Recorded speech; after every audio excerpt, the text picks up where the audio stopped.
मित्र हो, भारतीय जनता पक्ष आणि विशेषतः देवेंद्र फडणवीस यांचं आतलं जे राजकारण आहे ना, ते सहसा कुणाला कळत नाही.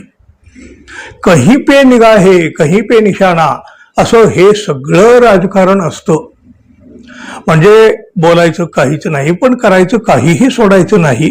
मित्र मित्र म्हणत मिठी मारायची, जवळ घ्यायचं आणि हळूच पाठीमध्ये खंजीर खुपसायचा, असं हे सगळं राजकारण भाजपचा असल्याचा आरोप तर विरोधक नेहमी करीत आलेले आहेत. एकनाथ शिंदे यांचा गट आणि अजित पवार यांची राष्ट्रवादी हे दोघं सुद्धा महायुतीमध्ये सत्तेमध्ये सुद्धा भाजपाच्या सोबत आहेत. पण तरी सुद्धा या दोघांनाही दाबून टाकण्याचा प्रयत्न भाजपानं सातत्यानं केलेला आहे, करीत राहतील सुद्धा. म्हणजे त्यांना नामोहरम करण्याची एकही संधी भाजप सोडत नाही. आता बघा, राज्यामध्ये लिंगपिसाट, भोंदोबुवा, अशोक खरात याचं जे प्रकरण बहुचर्चित आहे, राज्यातले बडे बडे नेते मंत्री यांचा संबंध या खरातशी असल्याचं समोर आलेलंच आहे. यामध्ये शिंदे गट आणि अजित पवारांची राष्ट्रवादी आघाडीवर आहे. बघा, SIT कडून या प्रकरणाचा तपास करण्यात येत आहे आणि रोज नवे नवे खुलासे होत आहेत.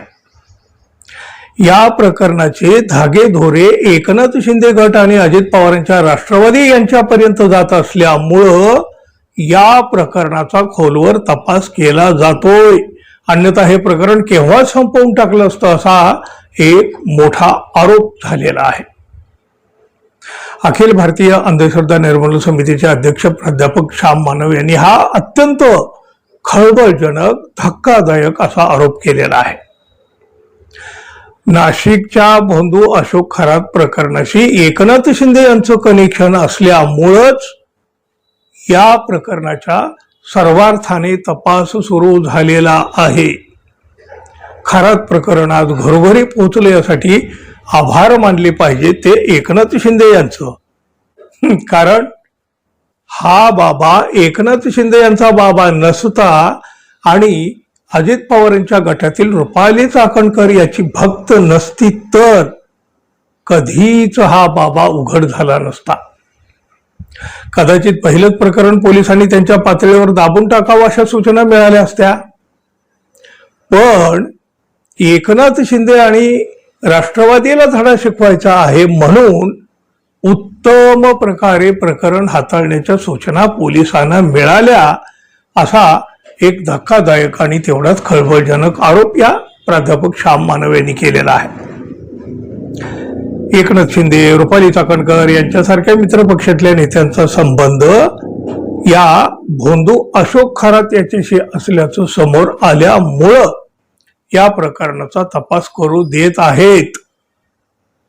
अशोक खरात या भोंदूबाबत प्रकरण उघड झाल्याबद्दल एकनाथ शिंदे यांचे आभार मानले पाहिजेत. म्हणूनच खरात प्रकरणाचा सर्वार्थानं तपास होतोय.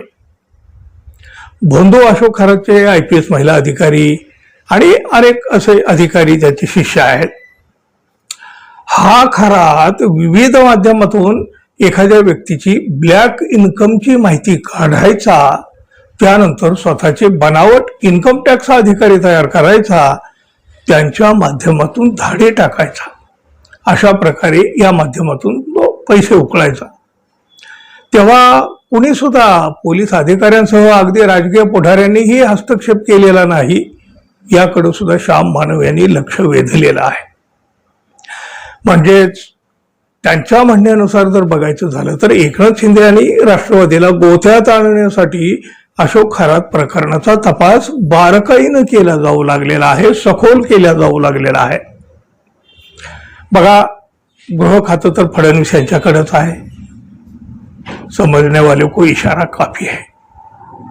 तुम्हाला काय वाटतं मित्रांनो? श्याम मानव यांनी केलेल्या या दाव्याशी तुम्ही सहमत आहात का? असाल तर जरूर सांगा. आणि हो मित्र हो, जाता जाता कृपया आपल्या चॅनलला सबस्क्राईब करावं एवढी एक अपेक्षा. धन्यवाद. पुन्हा भेटू. नमस्कार.